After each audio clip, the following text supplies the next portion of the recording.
ನಮಸ್ಕಾರ. ರಾಮಾಯಣದ ಕಾಲ ಸಾಮಾನ್ಯ ಶಕ ಪೂರ್ವ 12,209.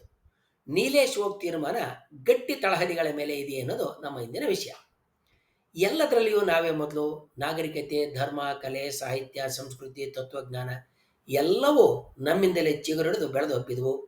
ಇತರರು ಅವುಗಳನ್ನು ಅನುಕರಿಸಿದ್ರು ಮಾತ್ರ ರಾಷ್ಟ್ರೀಯತೆ ಮತ್ತು ಧಾರ್ಮಿಕತೆಯ ಬಗ್ಗೆ ಹೆಮ್ಮೆ ಪಡುವವರು ನೀನಾಗಿದ್ದರೆ, ನೀಲೇಶ್ ನೀಲಕಂಠ ಓಕ್ ಅವರು ಬರೆದಿರುವ ವೆನ್ ಡಿಡ್ ದಿ ರಾಮಾಯಣ ಹ್ಯಾಪನ್ನು ಮತ್ತು ದ ಹಿಸ್ಟಾರಿಕ್ ರಾಮ ಪುಸ್ತಕವನ್ನು ಓದಿನೋ, ಅಥವಾ ಈ ವಿಷಯ ಕುರಿತಾಗಿ ಯೂಟ್ಯೂಬ್ ವಿಡಿಯೋಗಳಲ್ಲಿ ನೀಡಿರುವ ಅವರ ಹಲವು ಗಂಟೆಗಳ ಸಂದರ್ಶನಗಳನ್ನು ನೋಡಿಯೋ ಪುಳಕಿತರಾಗಿರಬಹುದು.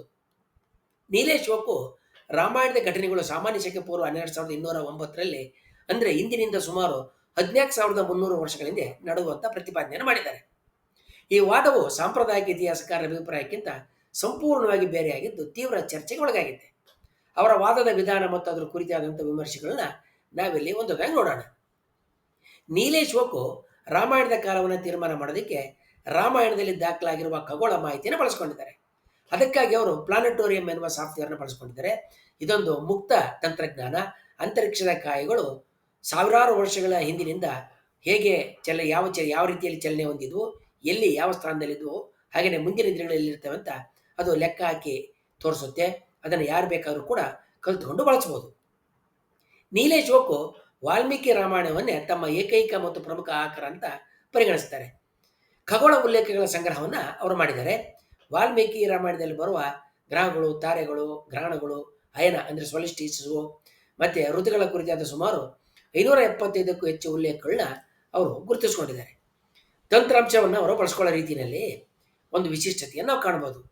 ಸಂಗ್ರಹಿಸಿದ ಈ ಎಲ್ಲ ಖಗೋಳ ದತ್ತಾಂಶಗಳನ್ನು ಅವರು ಆಧುನಿಕವಾಗಿ ಸಿಗುವಂಥ ಪ್ಲಾನೆಟೋರಿಯಂ ತಂತ್ರಾಂಶಗಳಿಗೆ ನೀಡಿ ಯಾವ ನಿರ್ದಿಷ್ಟ ದಿನಾಂಕದಂದು ಆಕಾಶದಲ್ಲಿ ಗ್ರಹ ತಾರೆಗಳ ಸ್ಥಾನಗಳು ರಾಮಾಯಣದ ವರ್ಣನೆಗೆ ತಾಳೆ ಆಗ್ತವೆ ಅಂತ ಅವರು ಪತ್ತೆ ಹಾಕ್ತಿದ್ದಾರೆ.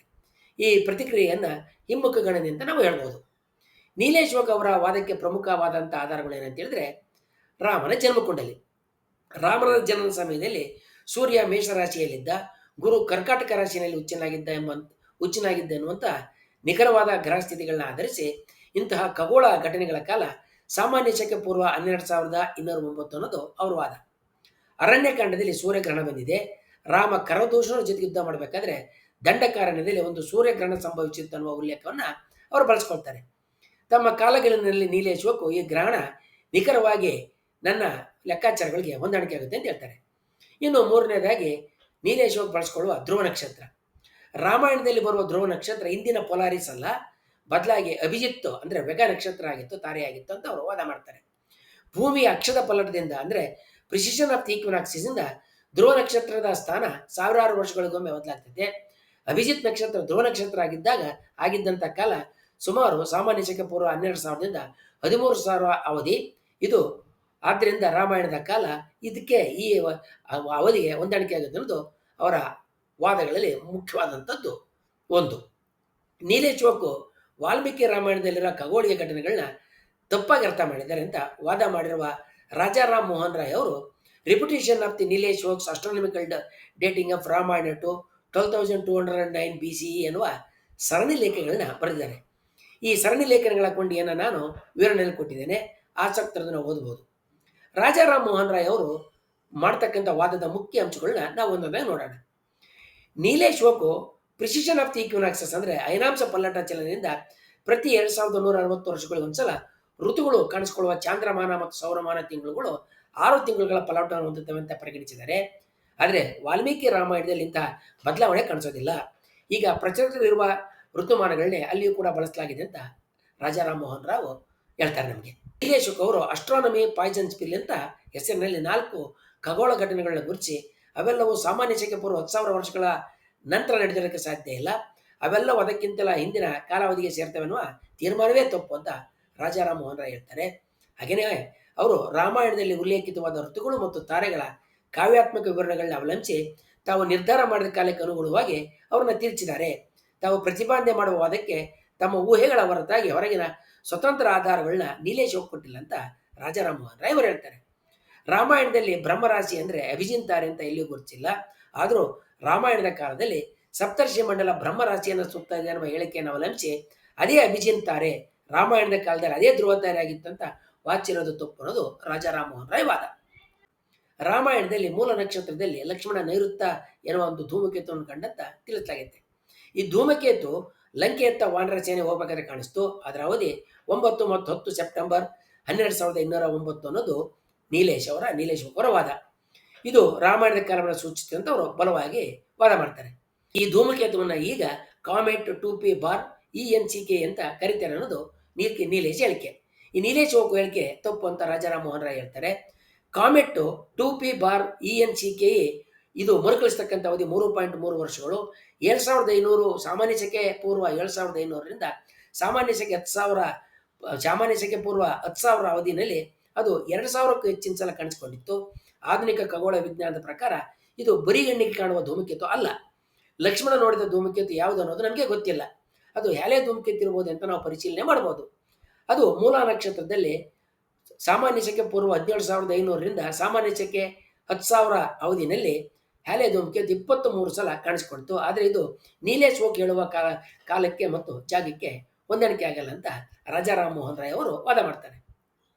ಸಾಮಾನ್ಯ ಶಕೆ ಪೂರ್ವ 12,209 ಅವಧಿಯಲ್ಲಿ ಸಮುದ್ರ ಮಟ್ಟ ಈಗಿರೋದಕ್ಕಿಂತ 100 ಮೀಟರ್ ಕೆಳಗೆ ಇತ್ತು. ಆಗ ಭಾರತದ ತುದಿಯಿಂದ ಶ್ರೀಲಂಕಾಕ್ಕೆ ಭೂಮಿಯ ಮೂಲಕಕ್ಕೆ ನಡೆದು ಹೋಗಬಹುದಾಗಿತ್ತು. ಸೇತುವೆ ಕಟ್ಟುವ ಅಗತ್ಯ ಇರಲಿಲ್ಲ. ಈ ಎಲ್ಲ ಕಾರಣಗಳಿಂದ ನೀಲೇಶ್ ಮಾಡಿರುವ ರಾಮಾಯಣದ ಕಾಲ ತಪ್ಪು ಅಂತ ರಾಜಾ ರಾಮಮೋಹನ್ ರಾಯ್ ವಾದಿಸಿದ್ದಾರೆ. ರಾಜಾ ರಾಮಮೋಹನ್ ರಾಯ್ ಎತ್ತಿರುವ ಈ ಪ್ರಶ್ನೆಗಳಿಗೆ ನೀಲೇಶ್ ಪ್ರತಿಯೊಂದು ಅಂಶಕ್ಕೆ ನೇರವಾದ ಉತ್ತರಗಳನ್ನ ಕೊಟ್ಟಿರೋದು ನಾವು ಇಲ್ಲಿ ಕಾಣೋದಿಲ್ಲ.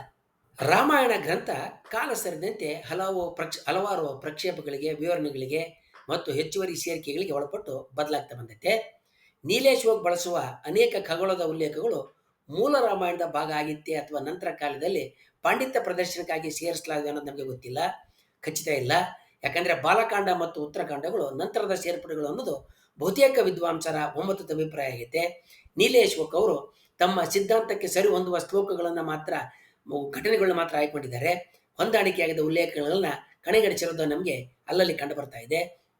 ಒಂದು ಕಾವ್ಯದಲ್ಲಿ ಬರುವ ನೂರಾರು ವರ್ಣನೆಗಳಲ್ಲಿ ಕೆಲವು ಆಕಸ್ಮಿಕವಾಗಿ ಮತ್ತು ಹೊರನೋಟಕ್ಕೆ ಒಂದು ನಿರ್ದಿಷ್ಟ ದಿನಾಂಕಕ್ಕೆ ತಾಳೆಯಾಗುವ ಸಾಧ್ಯತೆ ಇದ್ದೇ ಇರುತ್ತದೆ. ಅದು ಯಾವುದೇ ಚಾರಿತ್ರಿಕ ಘಟನೆಯನ್ನು ತಿಳಿಸೋದಿಲ್ಲ. ನೀಲೇಶ್ ವಾದ ಕೇವಲ ಒಂದೇ ಒಂದು ಆಯಾಮವನ್ನು, ಅಂದರೆ ಖಗೋಳ ವಿಜ್ಞಾನ ಮಾತ್ರ ಅವಲಂಬಿಸೈತೆ.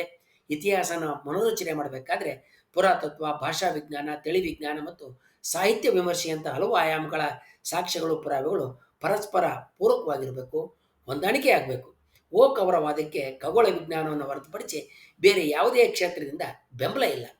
ಹೀಗಾಗಿ ಶೈಕ್ಷಣಿಕ ವಲಯದಲ್ಲಿ, ವಿದ್ವತ್ ವಲಯದಲ್ಲಿ ನೀಲೇಶ್ ಅವರ ಕಾಲನಿರ್ಣಯವನ್ನು, ರಾಮಾಯಣದ ಕಾಲನಿರ್ಣಯವನ್ನು ಒಂದು ಫ್ರಿಂಜ್ ಥಿಯರಿ, ಅಂದರೆ ಒಂದು ಅಂಚಿನ ಸಿದ್ಧಾಂತ ಅಂತ ಪರಿಗಣನೆ ಮಾಡ್ತಾರೆ ಹೊರತಾಗಿ ಅದನ್ನು ಒಂದು ಚಾರಿತ್ರಿಕ ಶೋಧನೆಯ ವಿಧಾನ ಅಂತ ಒಪ್ಕೊಳ್ಳೋದಿಲ್ಲ. ರಾಜಾ ರಾಮಮೋಹನ್ ರಾಯ್ ಅಲ್ಲದೆ ಇತರ ಇತಿಹಾಸಕಾರರು ಬೇರೆ ಬೇರೆ ಕಾರಣಗಳಿಂದ ನೀಲೇಶ್ ಅವರ ತೀರ್ಮಾನ ಮಾಡಿರುವ ಕಾಲವನ್ನು ಒಪ್ಪಿಲ್ಲ. ನೀಲೇಶ್ ವಾದ ಆಸಕ್ತಿದಾಯಕ ಆಗಿದ್ರೂ ಕೂಡ ಅದರಲ್ಲಿ ಪುರಾತತ್ವ ಮತ್ತು ಮಾನವಶಾಸ್ತ್ರೀಯ ಸಾಕ್ಷ್ಯಗಳ ಸಂಪೂರ್ಣ ಕೊರತೆ ಕಾಣ್ತಾ ಇದೆ. ಈಗಿವರೆಗೆ ದಕ್ಕಿರುವ ಎಲ್ಲ ಪುರಾತತ್ವ ಪುರಾವೆಗಳ ಪ್ರಕಾರ ಸಾಮಾನ್ಯ ಶಕೆ ಪೂರ್ವ 12,000 ಅವಧಿಯಲ್ಲಿ ಜಗತ್ತಿನಲ್ಲಿ ಹೊಸ ಶಿಲಾಯುಗ, ಅಂದರೆ ನಿಯೋಲಿಥಿಕ್ ಏಜು ಆರಂಭ ಹಂತದಲ್ಲಿತ್ತು. ಆಗ ಮಾನವರು ಬೇಟೆ, ಆಹಾರ ಸಂಗ್ರಹಿಸುವ ಅಲೆಮಾರಿ ಜೀವನ ನಡೆಸ್ತಾ ಇದ್ರು. ಕೃಷಿ, ನಗರಗಳು, ರಾಜ್ಯಗಳು, ದೊಡ್ಡ ಸಾಮ್ರಾಜ್ಯಗಳು, ಬರವಣಿಗೆ, ತಾಮ್ರ, ಕಂಚು, ಕಬ್ಬಿಣ ಸೇರಿದಂತೆ ಯಾವುದೇ ಲೋಹಗಳ ಬಳಕೆ ಇರಲಿಲ್ಲ. ರಾಮಾಯಣದಲ್ಲಿ ಅಯೋಧ್ಯೆ, ಲಂಕೆಯಂತಹ ಬೃಹತ್ ಸುಸಂಘಟಿತ ನಗರಗಳು, ರಾಜ್ಯಭಾರ, ಸೇನೆ, ರಥಗಳು ಮತ್ತು ಲೋಹದ ಆಯುಧಗಳ ಸ್ಪಷ್ಟವಾದಂಥ ವರ್ಣನೆ ಇದೆ. ಸಾಮಾನ್ಯ ಶಕೆ ಪೂರ್ವ 12,000 ವರ್ಷಗಳ ಹಿಂದಿನ ಇಂತಹ ನಾಗರಿಕತೆಗೆ ಜಗತ್ತಿನ ಯಾವುದೇ ಭಾಗದಲ್ಲಿ ಒಂದೇ ಒಂದು ಪುರಾತತ್ವ ಸಾಕ್ಷ್ಯನೂ ಸಿಕ್ಕಿಲ್ಲ.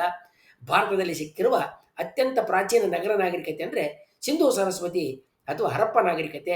ಅದರ ಕಾಲಾವಧಿನೇ ಸಾಮಾನ್ಯ ಶಕೆ ಪೂರ್ವ 3,300ರಿಂದ 1,900 ಸಲ್ಲುತ್ತೆ. ನೀಲೇಶ್ ಹೇಳುವ ಕಾಲಮಾನಕ್ಕೂ ಇದಕ್ಕೂ ಸುಮಾರು 9,000 ವರ್ಷಗಳ ಅಂತರವಿದೆ. ರಾಮಾಯಣದಂತಹ ಸಾಹಿತ್ಯ ಅಕ್ಷರಶಃ ವ್ಯಾಖ್ಯಾನದಲ್ಲಿ ಹಲವು ಸಮಸ್ಯೆಗಳು ಕಾಣಿಸ್ಕೊಳ್ತವೆ. ರಾಮಾಯಣ ಮೂಲತಃ ಒಂದು ಮಹಾಕಾವ್ಯ. ಅದು ವೈಜ್ಞಾನಿಕ ದಾಖಲೆ ಅಥವಾ ಖಗೋಳ ದಿನಚರಿ ಅಲ್ಲ. ಕವಿಗಳು ಕಾವ್ಯದ ಸೌಂದರ್ಯವನ್ನು ಹೆಚ್ಚೋದಕ್ಕೆ, ನಾಟಕೀಯತೆಯನ್ನು ಸೃಷ್ಟಿ ಮಾಡೋದಕ್ಕೆ ಮತ್ತು ಶುಭ ಅಶುಭಗಳನ್ನ ಸೂಚಿಸೋದಕ್ಕೆ ಗ್ರಹ ತಾರೆಗಳ ವರ್ಣನೆಯನ್ನು ಅಲಂಕಾರಿಕವಾಗಿ ಮಾಡ್ತಕ್ಕಂಥದ್ದು ಅತ್ಯಂತ ಸಾಮಾನ್ಯವಾದಂಥ ಸಂಗತಿ. ಎಲ್ಲ ಖಗೋಳ ಉಲ್ಲೇಖಗಳನ್ನು ಅಕ್ಷರಶಃ ನಿಜ ಅಂತ ಪರಿಗಣಿಸೋದು ಶೇಕ್ಸ್ಪಿಯರ್ನ ಕಾಲದಲ್ಲಿ ಬರುವ ಬಿರುಗಾಳಿಯ ವರ್ಣನೆಯನ್ನು ಆಧರಿಸಿ ಹವಾಮಾನ ವರದಿಯನ್ನು ಸಿದ್ಧಪಡಿಸಿದಂತಾಗ್ತದೆ. ಸಾಹಿತ್ಯದ ವರ್ಣನೆಯಲ್ಲಿ ಕಾಣುವ ಕವಿ ಸಮಯದ ಲಕ್ಷಣಗಳಿವು. ಇವು ಐತಿಹಾಸಿಕ ನಿರ್ಧಾರಕ್ಕೆ ನೆರವಾಗುವಂತ ಅವ್ರು ಹೇಳ್ತಾರೆ, ನೆರವಾಗೋದಿಲ್ಲ ಅಂತ ಹೇಳ್ತಾರೆ. ನೀಲೇಶ್ ವೋಕ್ ಅನುಸರಿಸಿರುವ ವಿಧಾನ ಪೌರಾಣಿಕ ಇತಿಹಾಸ ಮತ್ತೆ ಸಾಕ್ಷ್ಯಾಧಾರಿತ ಅಂದರೆ ಪುರಾವೆಗಳನ್ನ ಆಧರಿಸಿ ನಿರ್ಮಿಸಲಾಗುವ ಇತಿಹಾಸದ ನಡುವಿನ ವ್ಯತ್ಯಾಸಗಳನ್ನು ಎತ್ತಿ ತೋರಿಸ್ತಾ ಇದೆ. ನೀಲೇಶ್ ವೋಕ್ ಅವರು ರಾಮಾಯಣದಂತೆಯೇ ಮಹಾಭಾರತದ ಕಾಲವನ್ನು ಕೂಡ ನಿರ್ಧಾರ ಮಾಡಿದ್ದಾರೆ. ಆ ಮಹಾಭಾರತದ ಕಾಲ ನಿರ್ಧಾರವರು ಕೂಡ ಹಲವಾರು ವಾದ ವಿವಾದಗಳಿಗೆ ಒಳಗಾಗಿದೆ. ಅದನ್ನು ಮುಂದಿನ ಇನ್ನೊಂದು ವಿಡಿಯೋದಲ್ಲಿ ನೋಡೋಣ ನಾವು. ವಂದನೆಗಳೊಂದಿಗೆ.